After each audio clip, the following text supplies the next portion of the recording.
कैसा आप? चल आया हूँ छोटा सा डिस्कशन लेके आप लोगों के बीच में। डिस्कशन होगा कि मार्केट आउटलुक क्या है और मार्केट का ब्रेथ क्या बोल रहा है और कौन सा सेक्टर जो आउट परफॉर्मेंस कर रहा है निफ्टी 50 को, और क्या प्लान होना चाहिए, स्ट्रेटेजिक प्लान होना चाहिए, और एक दो स्टॉक के बारे में डिस्कस करेंगे। चलिए चलते हैं और डिस्कस करते हैं मार्केट के बारे में। पहले डिस्कस किया था कि निफ्टी 50 एक इनसाइड कैंडल के अंदर ही ट्रेड कर रहा है। जैसे कि ये जो कैंडल बनाया था मार्च मंथ का, जो एक बहुत बड़ा सेल ऑफ आया था मार्केट में। मार्केट क्या कर रहा है, लास्ट 1 2 3 4 5 महीना एक ही कैंडल के बीच में ये कर रहा है, घूम रहा है। सो मार्केट जब तक ये 24,962 के ऊपर नहीं जाएगा तो मार्केट में हम लोग कुछ फ्रेश आउटफ्लो नहीं देख सकते हैं मार्केट के लिए।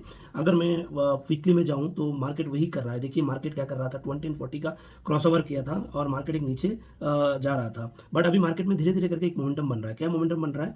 देखिए मार्केट धीरे धीरे करके 20 एंड 40 का जो क्रॉसओवर है ये धीरे धीरे करके ऊपर की तरफ शिफ्ट हो रहा है। ये देखिए ये 40 EMA है, ये 20 EMA है, तो धीरे धीरे करके इसको ऊपर जा रहा है। तो जब तक ये 24,997 के ऊपर नहीं जाएगा तो मार्केट में एज सच कुछ फ्रेश एंट्री नहीं देख सही। और लॉन्ग लॉन्ग टर्म जो व्यू है उस व्यू को हम लोग एक अपॉर्चुनिटी के हिसाब से नहीं देख सकते फिलहाल निफ्टी 50 के लिए। अगर मैं डेली ट्रेड के हिसाब से जाऊं तो मार्केट एक गैप अप ओपनिंग हुआ था देखिए, और जो रनवे गैप था उसको फिलहाल के लिए मार्केट आया है और मार्केट आके 24,254 के 4 पे ये सपोर्ट लिया है और यहाँ से शायद मार्केट एक ऊपर तक जाने का कोशिश कर रहा है।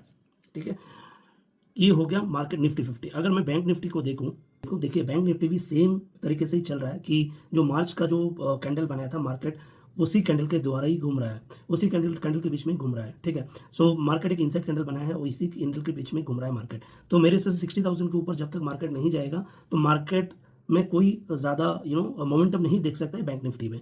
ठीक है, मंथली के हिसाब से। अगर मैं डेली में जाऊँ तो देखिए मार्केट क्या कर रहा है, एक ही जोन में कंसोलिडेशन कर रहा है, एक ही जोन में कंसोलिडेशन कर रहा है। तो मेरे हिसाब से मार्केट जब तक 60,000 के ऊपर नहीं जाएगा, जब तक बैंक निफ्टी 60,000 के ऊपर नहीं जाएगा तो बैंक निफ्टी में फ्रेश लॉन्ग हम लोग देख नहीं सकते हैं। ठीक है, ये हो गया ओवरऑल। अगर मैं ब्रेथ देखूँ मार्केट का तो चले चलते मार्केट का ब्रेथ एक बार देख लेते हैं। ब्रेथ देखूँ तो ब्रेथ देखिए एफएमसीजी अभी भी न्यूट्रल टेरिटरीज में है। रियलिटी में देखिए एक बुलिश अभी भी बुलिश है, दो एक करेक्शन फेज में है। मीडिया भी वो ऐसे ही लग रहा है, short term and medium term and long term में मीडिया भी ग्रीन में है। तो अगर मैं कंटिन्यूअसली देखता रहूँ तो एक कंज्यूमर ड्यूरेबल में एक शॉर्ट टर्म लॉन्ग टर्म में भी एक पॉजिटिव मोमेंटम है। डिफेंस अगेन एक पॉजिटिव दिखा रहा है स्ट्रेंथ। और अगर देखूं तो कंजम्पशन भी एक अच्छा खासा पॉजिटिव टेरिटरी में है। डिजिटल निफ्टी डिजिटल में भी है। इंटरनेट एक आई थिंक एक नया अपॉर्चुनिटी क्रिएट कर सकता है इंटरनेट में। अगर मार्केट में मैं सेक्टर एनालिसिस करूं और वीकली के हिसाब से देखिए, वीकली में अगर मैं देखूंगा अभी डिफेंस अच्छा खासा एक मोमेंटम दिखा रहा है। इसके बाद PSU bank, metal and reality भी अभी भी एक मोमेंटम है। अगर ब्रेथ के हिसाब से भी देखूं तो ये तीनों चार सेक्टर में भी एक अच्छा खासा मोमेंटम है। अगर मैं डेली में जाऊं तो डेली में क्या हो रहा है, metal, defence and pharma, again pharma. ठीक है, सो फार्मा आई थिंक कहीं ना कहीं अभी भी स्ट्रॉन्ग मोमेंटम है फार्मा में। अभी डिफेंस आया है, इसके बाद मेटल आया है। तो ये हो गया ओवरऑल एक मार्केट आउटलुक कि कौन सा सेक्टर आपका मोमेंटम है, कौन सा सेक्टर जो निफ्टी 50 को आउट परफॉर्मेंस कर रहा है। तो एक हो गया metal, defence and pharma. Energy भी है और एक रियलिटी में एक करेक्शन फेज में चल रहा है। सो एक करेक्शन फेज जाने के बाद बाद में फर्दर हम लोग देख सकते हैं कि इसमें भी एक मोमेंटम देख सकते हैं रियलिटी में बाद में। तो अगर मैं सेक्टर में आऊँ, इंडिविजुअल सेक्टर में अगर आऊँ तो देखिए निफ्टी आईटी अभी भी 20 एंड 40 EMA का नीचे है। इसके बाद अगर मैं फार्मा में देखूँ मंथली में, फार्मा में अभी भी एक मोमेंटम बरकरार है। अगर मैं एनर्जी देखूँ तो एनर्जी भी एक करेक्शन फेज में आया है। एफएमसीजी तो डेफिनेटली एक करेक्शन फेज में है। सब्सिक्वेंटली अगर मैं देखूँ तो निफ्टी 50 का तो फिन निफ्टी वो भी एक करेक्शन फेज में है। एमएनसी ओके, ये देखिए इसमें कुछ एक ब्रेकआउट आया है। अगर आप देखोगे तो इसमें एक ब्रेकआउट आया है और यहाँ एक ब्रेकआउट के बाद एक रीटेस्ट के लिए कोशिश कर रहा है एमएनसी। तो देखो तो ऑटो भी एक लाइफ टाइम हाई ब्रेकआउट दिया है मंथली में, और लेकिन इसमें एक करेक्शन चल रहा है। अगर आप डेली में जाओगे देखो ब्रेकआउट देकर रीटेस्ट करना आ रहा है। अगर रीटेस्ट के बाद यहाँ एक ग्रीन कैंडल बनेगा तो ऑटो में भी एक अच्छा खासा हम लोग मोमेंटम देख सकते हैं। अगर मैं पीएसयू बैंक देखूँ, अगर मंथली में देखूँ तो पीएसयू बैंक में अभी भी नीचे एक कैंडल बनाया है मार्च में, क्योंकि पीएसयू बैंक, बैंक निफ्टी पूरा सेक्टर जो है एक दूसरे को सपोर्ट करता रहता है एज ए स्टॉक के हिसाब से। तो बैंक निफ्टी में जो कैंडल बनता है पीएसयू बैंक में सेम चीज़ ही होता रहता है। अगर मैं निफ्टी सीपीएससी देखूँ तो सीपीएससी में भी एक डाउन ट्रेंड में है। मेटल में भी लाइफ टाइम हाई से एक नीचे करेक्शन फेज में आ रहा है। तो मेटल में मेरे को इतना खास अपॉर्चुनिटी नहीं मिलेगा। मैं थोड़ा अवॉइड करूँगा मेटल को। दो defence, metal and pharma sector जो है थोड़ा अच्छा खासा दिखा रहा है मोमेंटम, ठीक है। बट मेटल में अभी थोड़ा अवॉइड करूँगा क्योंकि मेटल में एक करेक्शन फेज चल रहा है। अगेन इंफ्रा और रियलिटी ऑलमोस्ट सेम है। आई थिंक ये करेक्शन फेज में चल रहा है दोनों। अगर मैं दूसरा देखूँ, यस, सो रियलिटी भी वही है। जो मैं infra and reality almost same है, दोनों में एक करेक्शन फेज चल रहा है। रियलिटी मेरे हिसाब से अगर 983 को अगर क्रॉस करेगा तब एक ज़बरदस्त मोमेंटम हम रियलिटी में देख सकते हैं। मीडिया तो छोड़िए रही है।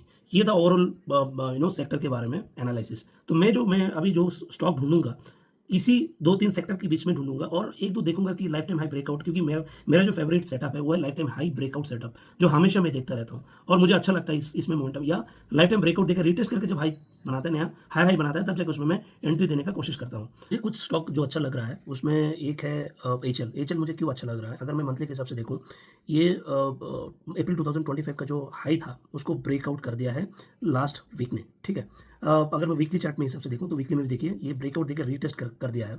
अगर मैं डेली में जाऊँ तो डेली में देखिए सेम है, ब्रेकआउट, रीटेस्ट एंड कंसोलिडेशन कर रहा है इसी फेस में। अगर कल यहाँ से अगर ऊपर इसको अगर इसका हाई अगर ब्रेकआउट देता है तो शायद यहाँ से एक मोमेंटम बन सकता है और जो नेक्स्ट टारगेट बनेगा 5695 रुपीज़, बिकॉज डिफेंस सेक्टर जो है वो अच्छा खासा मोमेंटम में है।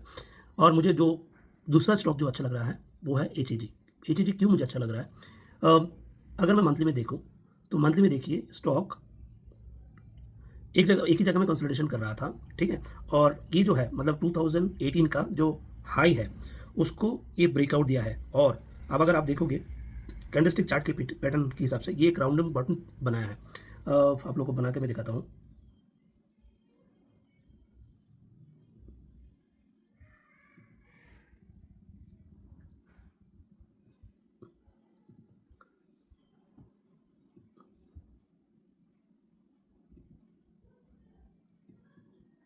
तो अगर आप देखोगे कि इसको अगर देखोगे ठीक से तो ये राउंडिंग बॉटम टॉप जैसा बनाया है और उसका हाई भी ब्रेकआउट दिया है।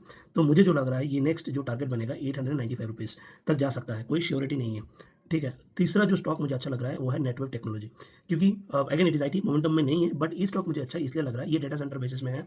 और ये क्या किया है, अगर मंथली में हिसाब से देखो कि ब्रेकआउट दिया, रिटेस्ट दिया, एक ही जगह में एक कंसोलिडेशन कर रहा है, एक हाई कैंडल बनाया है और इसी बीच में घूम रहा है। अगर आप वीकली में जाओगे तो वीकली में जाके देखो इसका जो जून का जो हाई है, हाई क्रिएट करके रिटेस्ट करना आया है, अभी सेम जगह में गया है। अगर डेली में अगर 5221 अगर ब्रेकआउट देता है तो ये क्या होगा, स्टॉक उसका आगे भी कोई नहीं है और पीछे भी कोई नहीं है। अगर पुराना के हिसाब से अगर जाओगे हाई जाके लो तक मार्क करोगे आप फिबोनाची रिट्रेसमेंट के हिसाब से, तो नेक्स्ट टारगेट जो बन रहा है मेरे हिसाब से वो जाएगा 7000 तक। बट इमीडिएटली जाएगा नहीं जाएगा, इमीडिएट के लिए कहाँ तक जा सकता है कि 5480 तक जा सकता है। अगर 5480 ब्रेकआउट देगा, अगर सस्टेन कर पाया है तो मुझे जो लग रहा है 7000 तक जा सकता है stock, not immediately, slowly gradually.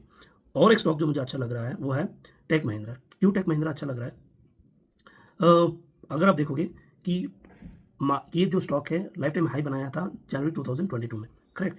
इसके बाद मार्केट में ये ट्राई कर किया था कि दिसंबर 2024 में, बट ये ब्रेकआउट नहीं दे पाया। 2 बार हुआ है, तीसरा बार कोशिश किया नहीं हो पाया, चौथा बार जो ट्राई किया था वो फरवरी 2026 में फिर सेल ऑफ आया, आ गया है। तो एक टॉप, 2 टॉप, 3 टॉप बना, ट्रिपल टॉप बना है, इसलिए नीचे आ चुका था। अभी फिर क्या हुआ, मार्केट में एक मोमेंटम दिखा रहा है ये स्टॉक, ठीक है।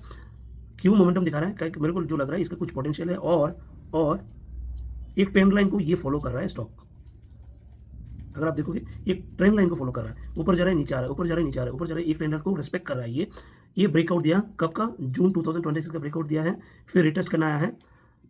तो ये स्टॉक जो है आपका रडार में रखिए, यहाँ से एक पोटेंशियल बन सकता है और लाइफ टाइम हाई की तरफ जा सकता है और लाइफ टाइम हाई को ब्रेकआउट भी कर सकता है, ठीक है। ये कुछ स्टॉक था जो मुझे अच्छा लग रहा है और शायद आप लोग भी उसके बारे में सोच सकते हो। लास्ट नेवर द लिस्ट, मुझे जो लास्ट स्टॉक अच्छा लग रहा है वो है जेजी केमिकल्स। क्यों जेजी केमिकल्स है, रिसेंटली ये आईपीओ आया है 2024 में, हाई क्रिएट किया था जुलाई 2025 में, फिर नीचे चला आया है, फिर धीरे धीरे एक्मुलेशन करके प्रीवियस जो हाई था जुलाई 2025 उसको ब्रेकआउट दिया, स्ट्रॉन्ग ब्रेकआउट विथ वॉल्यूम के साथ मंथली में। वीकली में भी वही है, डेली में क्या हुआ है, ब्रेकआउट देके यहाँ एक कंसोलिडेशन कर रहा है। अगर ये स्टॉक थोड़ा नीचे आता है, मतलब 529 तक आके रीटेस्ट करके अगर ऊपर जाता है, शायद इसके बारे में आप सोच सकते हो, पोटेंशियल इसमें काफ़ी ज़्यादा है, इसके बारे में आप सोच सकते हो, ठीक है। तो ये सब था जो स्टॉक मुझे अच्छा लग रहा है। ये कोई बाय एंड सेल का रिकमेंडेशन नहीं है, ये जस्ट स्टडी है और जो स्टडी मैं करता हूँ और उसके हिसाब से आप लोगों के साथ मेरा जो नॉलेज है वो शेयर करता हूँ। अगर मेरा वीडियो आप लोग अच्छा लगा, लाइक, सब्सक्राइब, कमेंट्स करने के लिए मत भूलिए।